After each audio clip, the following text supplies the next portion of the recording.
The old oak tree in front of the house on Maple Street had witnessed countless childhood summers. It had seen me learn to ride my bike, scrape my knees, and dream impossible dreams under its sprawling branches. That house, with its peeling paint and mismatched windows, was more than just bricks and mortar. It was a sanctuary, a symbol of a childhood, however turbulent, that was now irrevocably lost. My younger brother, let's call him T, had always been a hurricane of trouble. While I diligently pursued my studies, worked part-time, and navigated the complexities of adolescence with a cautious hand, T was a whirlwind of impulsive decisions, broken promises, and escalating debt. Our parents, in their unwavering devotion to family, consistently bailed him out, their mantra a constant refrain: "He's your brother, family sticks together." But the weight of T's reckless behavior began to crush me. Every loan I reluctantly extended, every plea from my parents to understand, felt like another nail in the coffin of my own aspirations. By the time I graduated college and finally secured a job that offered a glimmer of financial stability, the damage was done. T, perpetually entangled in a web of his own making, had become a constant drain on our family's resources. Then came the call. My mother's voice, usually brimming with cheerful chatter, was laced with a tremor of fear. "It's T," she whispered, her words barely audible. "He's in trouble, serious trouble." T, it turned out, had gotten himself entangled in a shady business deal gone south. He owed a staggering sum of money to people who, to put it mildly, were not known for their patience. Desperate to protect their son, my parents had made a decision that would haunt them for years to come. They had sold the house on Maple Street, the house that held the memories of my entire childhood, to cover T's debts. "You sold the house?"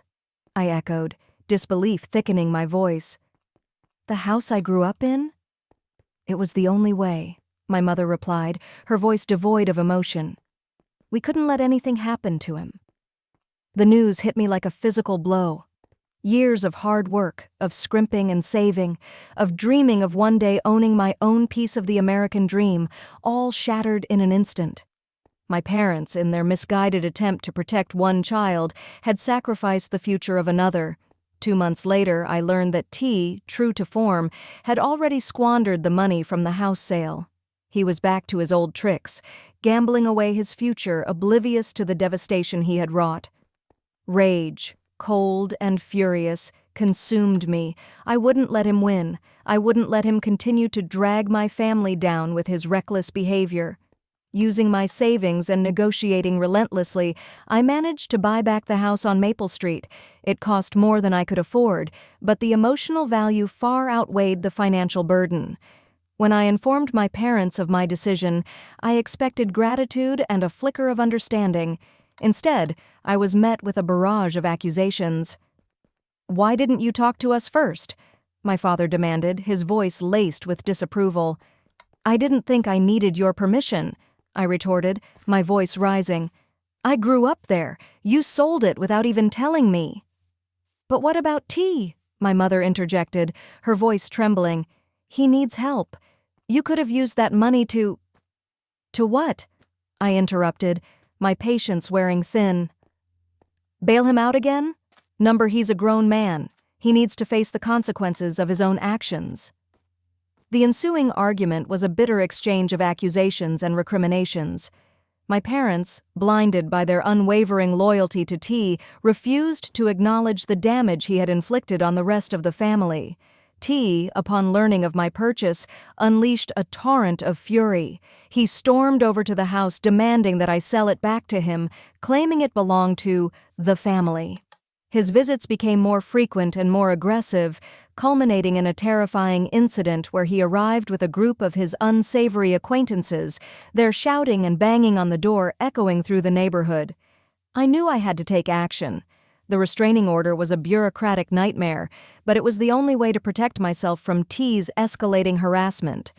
My parents, predictably, were livid. They accused me of tearing the family apart and of being cruel and uncaring. My mother wept, painting me as the villain in this tragic tale. My father, his voice hardened with anger, declared that I was turning my back on my own blood. But I stood firm. "You've enabled him long enough," I declared. "He's never going to change if you keep cleaning up his messes." The silence that followed was deafening. The rift within our family deepened, a chasm carved by years of resentment and misdirected loyalty. Then came the lawsuit. My parents, in a desperate bid to reclaim what they perceived as their rightful property, filed a legal claim against me, alleging that the house on Maple Street was family property and that I had no right to keep it from them. The audacity of their claim was staggering.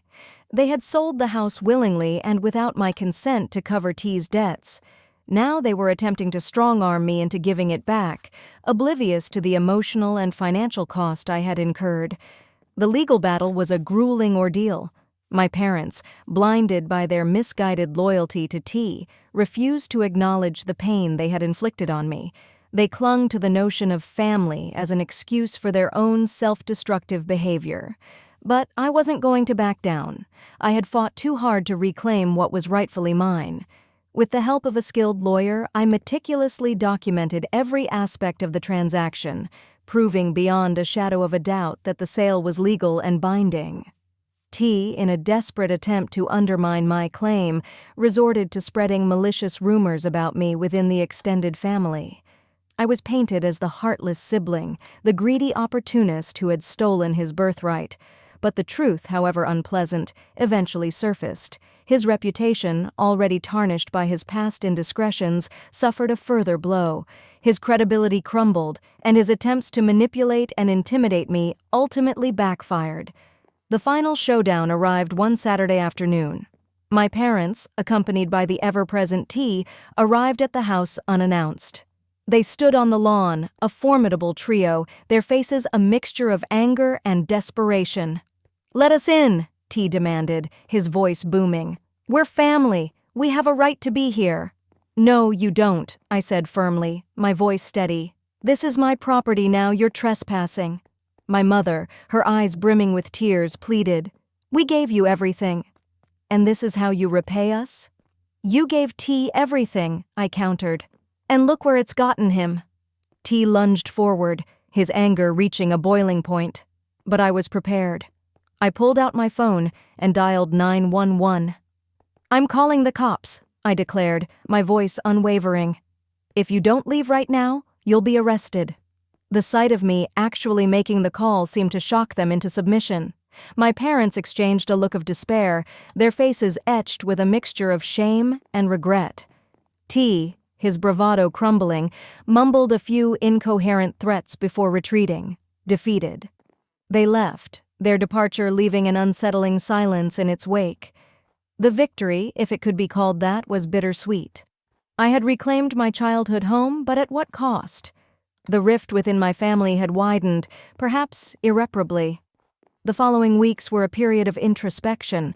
I focused on renovating the house, transforming it into a haven of peace and tranquility. I repainted the walls, nurtured the neglected garden, and converted my old bedroom into a cozy home office. This house, once a symbol of shared memories, now represented something far more profound: resilience, independence, and the courage to stand up for oneself. I learned a valuable lesson. Family isn't defined by blood but by respect, trust, and mutual support.